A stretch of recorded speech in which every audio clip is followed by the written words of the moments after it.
ఇప్పుడు వచ్చిన కొత్తలో ఒక ఆవు దూడ పెడితే ఆవు తిరుగుతుంటే దోషాలు ఉండవు అంటారు ఒకటి. పిల్లలకి గో సంరక్షణం గోసేవ నేర్పడానికి అని పెట్టించాం అనమాట.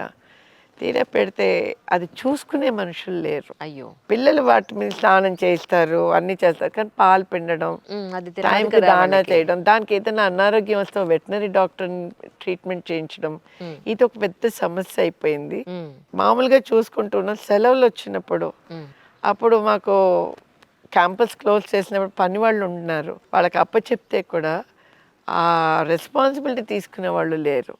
చాలా గో సంరక్షణం చేస్తాము, గార్డెనింగ్ చూసుకుంటాము, పెద్ద చోటంతా ఇచ్చారు.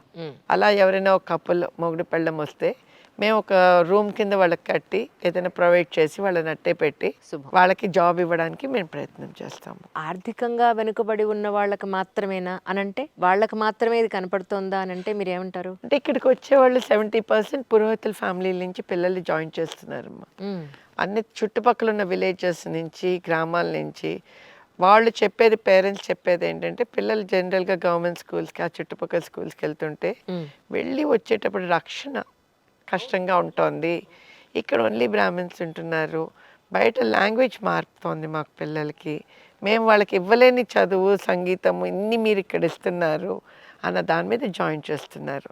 సో ఇనీషియల్గా మీరు అన్నట్టుగా ఎకనామికలీ బ్యాక్వర్డ్, ఫ్రీ ఎడ్యుకేషన్ కదా అని వచ్చారు. కానీ ఇప్పుడు ప్రైవేట్ ఎంప్లాయీస్ పిల్లలు, తర్వాత ప్రొఫెషనల్స్, అడ్వకేట్స్ పిల్లలు. తిరుపతిలో అయితే ఒక బ్రిగేడియర్ కూతురు ఆర్మీలో, ప్రజెంట్ ఆర్మీలో ఉండి బ్రిగేడియర్ పొజిషన్లో ఉన్న వాళ్ళు కూడా వాళ్ళ పిల్లల్ని తీసుకొచ్చి దింపడం జరుగుతుంది.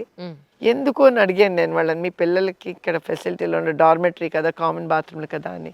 అంటే ఒకటే చెప్పారు, మన ధర్మం నేర్చుకోవాలమ్మా, ఏ లెవెల్లోనే ఉండడం నేర్చుకోవాలి. అండ్ మన ధర్మం మీద ఇంట్రెస్ట్ ఉన్న వాళ్ళు, ప్రొటెక్షన్ మీద అనుకున్న వాళ్ళు అన్ని లెవెల్స్ వాళ్ళు వస్తున్నారమ్మా.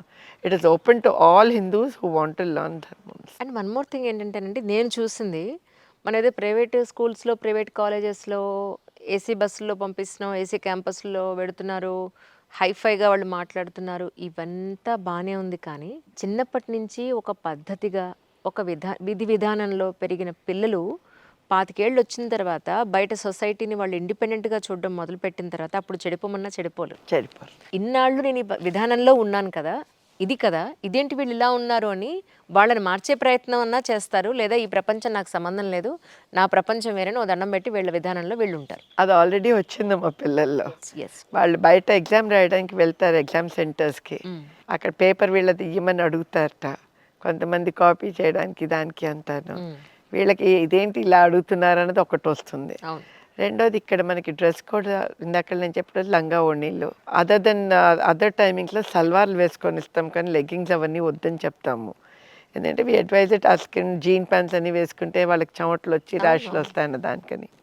ఇది అలవాటైపోయి బయటకు వెళ్ళి ఇంట్లో ఉండగా మీరు కొనుక్కుని వేసుకోండి అన్న వాళ్ళు, మేము వేసుకోలేకపోతున్నాం మేడం అంటున్నారు. అదే అంటున్నా, అలవాటు ప్రతి మనిషికి కూడా చిన్నప్పటి నుంచి ఒక విధి విధానంలో అలవాటు చేసినప్పుడు ఆ అలవాటు నుంచి అంత తొందరగా బయటపడడం అనేది ఉండదు. కాబట్టి అది ఒక మంచి విధానం, కాబట్టి అది ప్రతి మనిషికి అవసరం. ఎవరో చెప్పారు గురువుగారు లాస్ట్ టైం, ఇలాగే ఒక ఆయన, మనం ఏది తింటామో మన బుద్ధి కూడా అలాగే ఉంటుంది అని. సో అల్టిమేట్లీ ఒక మంచి జీవన విధానం ఈరోజు ప్రతి ఒక్కళ్ళకి అవసరం.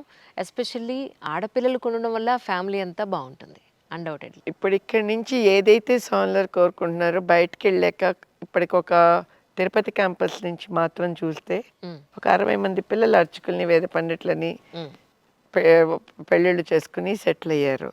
20 మంది సాఫ్ట్వేర్ వాళ్ళని పెళ్ళిళ్ళు చేసుకున్నారు, డిఫరెంట్ ఊళ్ళల్లో సెటిల్ అయ్యారు, కొంతమంది విలేజెస్కి వెళ్ళారు. అక్కడ వాళ్ళు చుట్టుపక్కల వాళ్ళకి ఫ్రీగా ఈ శ్లోకాలు అవన్నీ నేర్పిస్తున్నారు, ఏదైతే వాళ్ళు నేర్చుకున్నారో వాళ్ళు అక్కడ నేర్పించడం కూడా చేస్తున్నారు. పద్ధతి అని ఆ క్లాసులకి పేర్లు పెట్టాం. సో దట్ ఆల్ హిందూస్ కానీ, చెప్పాను కదా ఇక్కడ గుడి దగ్గర స్టార్ట్ చేస్తామని, అది ఈ పిల్లలు ఎక్కడికక్కడ చేస్తున్నారు.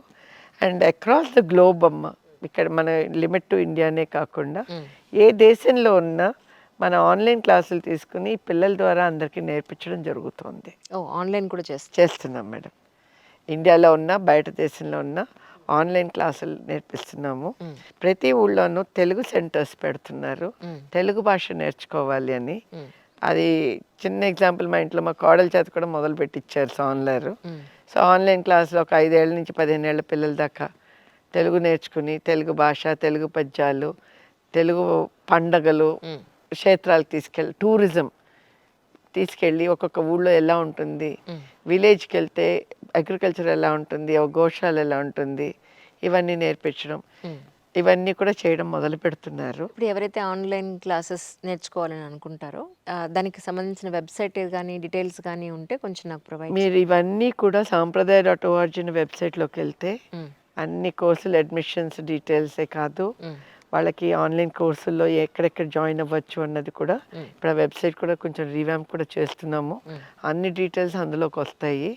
అండ్ కంచి కామకోటి పీఠం వాళ్ళ వెబ్సైట్లోకి వెళ్ళినా ఎక్కడెక్కడ ఏమేమి అవుతున్నాయి అన్నది కూడా అందులో కూడా లింక్లన్నీ ఉంటాయి. అండ్ ఇంకా కాదు అంటే వాళ్ళు మమ్మల్ని కాంటాక్ట్ అవ్వచ్చు.